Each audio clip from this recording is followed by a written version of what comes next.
Time for Monster Jam. Here comes the fire truck.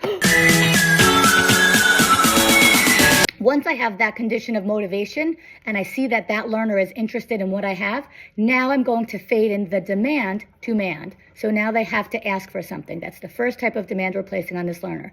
I'm going to teach you how to ask for something. So let's say I pick up my ball, I'm ready to throw it, and if I see my learners looking at the item, they're wanting it, but they're not saying anything, they don't know how to ask for it, I'm going to say the name of the item or action. So I say ball. My learner says ball, they echo me, and I deliver the ball. I'll throw it or whatever it is. Or maybe that learner's saying throw.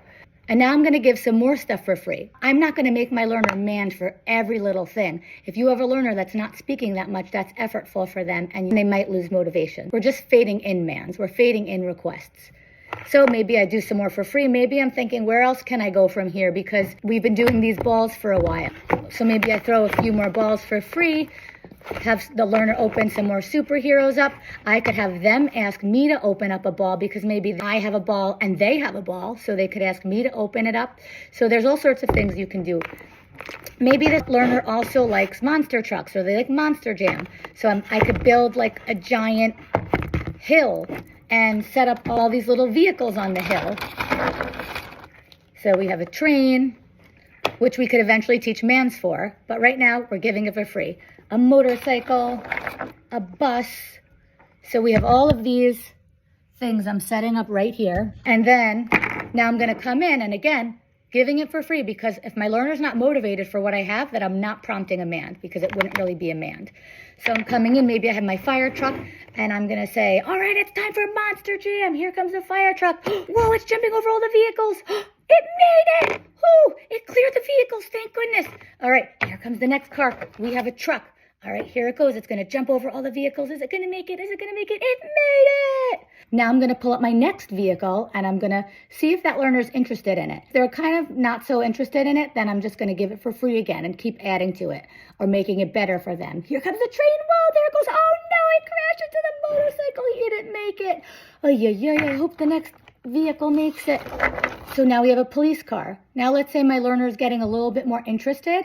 So now I'm going to pull up the police car, but maybe I'm not going to have him jump yet. I'm going to say, okay, here comes the next vehicle. And once my learner looks at the police car or indicates in some way that they want that police car, that's when I can prompt the mand. Jump. My learner's going to say jump, and I'm going to say jump. Let's jump over the sand. Whoa! So that's just an example of how you could build upon that learner's mand repertoire, getting them interested in a lot of different things instead of sand. Because how many times can your learner ask you for sand over and over again? Everybody's going to get a little bit bored. So we want to add to that activity. This is just an example. You're going to have a learner who likes a lot of different things. Everybody's very, very different. So you have to see what your learner likes. Now, once my learner is reliably echoing me, so every time I say something, they echo me because they want it, they're manding on the echoic prompt, I'm going to start to fade my echoic prompt by doing something called a transfer trial. I'm going to transfer control from my echoic prompt, the learner echoing me, to now me saying it, them echoing me. I'm going to wait, and they're going to echo me again. So what that would look like is, let's say I deliver a few more things for free. Next time I'm going to come in, and I have a bus now.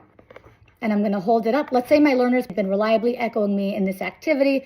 So now I'm going to try to go for a transfer trial. So I'm going to pull up my next vehicle. I'm going to hold it up and I'm going to say, all right, get ready for Monster Jam, or whatever it is you're going to say. I'm not going to have it jump yet. Once I see my learner's interested, by looking at it or indicating in some way, shape, or form they want it, I'm going to prompt jump. My learner's going to say jump. I'm going to wait. And then what happens is that learner will say jump again, and I'll deliver the jump. Jump! Whoa! If for some reason my learner does not say jump on that transfer trial, so for example, I say jump, they say jump, I wait, they don't say jump again, I'm going to go right back to my echoic prompt. Jump, jump, deliver the jump. There's no set rules for how many echoic prompts you have to give first. There's no set formula. You're really just trying to provide your learner with the least intrusive prompt, but the one that's the most effective. So if your prompt is not effective, then you might have to get more intrusive. So eventually, after you've been manding for some time with your learner, you've been successful on your transfer trials. So for example, let's say the mand or the request was jump. The learner says jump, you wait. They say jump again, so the transfer trials have been going well. Now what we want to do is get the learner to just ask for the item in the presence of the item with no echoic prompt and no transfer trial. Let's take jump again, for example. Let's say our learner is still really interested in jump. Jump has been successful in the transfer trial. We've delivered a bunch of jumps for free. Now, the next time I pull up the card for my learner to ask for it to jump, I'm not going to say anything. And if they are motivated for it, then what will likely happen is that they're going to say jump, and then I deliver the jump. Jump, oh my goodness, here it goes. And so that is the procedure of how you fade a vocal prompt to asking for something in the presence of the item only, with no vocal prompts and no transfer trials.